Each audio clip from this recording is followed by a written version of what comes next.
La gestion des risques en 2 minutes. La gestion des risques, c'est quoi? La gestion des risques est un processus qui vise à identifier et évaluer les menaces auxquelles une organisation est exposée en vue d'élaborer un plan pour les éviter ou en réduire l'impact. À l'échelle territoriale, la gestion des risques s'inscrit dans le cadre des stratégies de résilience, c'est-à-dire de la capacité d'un territoire à retrouver une trajectoire d'évolution stable après un choc externe défavorable. Les territoires sont en effet exposés à de nombreux types de risques. Leur connaissance, puis l'adoption de stratégies de prévention, d'anticipation et d'adaptation constituent donc des enjeux forts.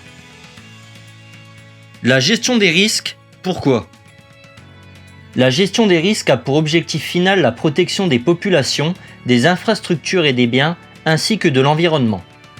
Plusieurs objectifs intermédiaires peuvent être définis.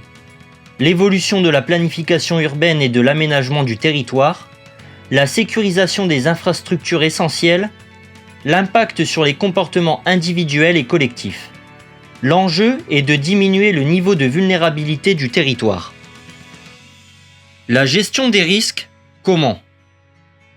L'atteinte des objectifs en matière de gestion des risques implique la mise en œuvre d'une gouvernance territoriale fondée sur les principes de coopération, de coordination et de cohérence des politiques publiques tout au long des 6 grandes phases qui caractérisent le processus.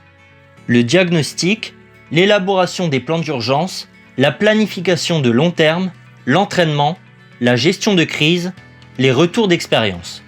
Les technologies numériques et les données massives constituent un atout majeur. Ainsi, les jumeaux numériques se développent. Répliques dynamiques en 3 dimensions d'un territoire, ils sont utilisés pour analyser, planifier et tester des scénarios dans un environnement virtuel avant qu'ils ne se produisent dans la réalité. Toutefois, la richesse des outils disponibles ne fait que renforcer l'exigence de coopération, de coordination et de cohérence entre les parties prenantes en intégrant plusieurs niveaux de décision, y compris international pour les territoires frontaliers. 2 types d'acteurs jouent un rôle clé dans l'animation de cette gouvernance partenariale, compte tenu notamment de leur responsabilité dans la démarche Orsec, organisation de la réponse de sécurité civile. Ce sont les maires, les préfets de région et de département. Conclusion. La gestion des risques à l'échelle territoriale doit fonctionner selon une approche intégrée, englobant à la fois stratégie préventive et réactive.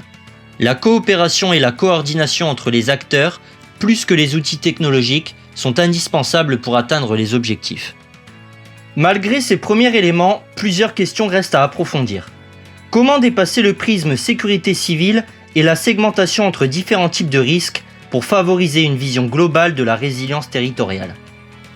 Comment intégrer la dynamique des technologies collaboratives, comme les réseaux sociaux, auxquels les habitants ont massivement recours dans la politique de gestion des risques? Comment concilier court terme et gestion de crise avec vision à long terme de la résilience?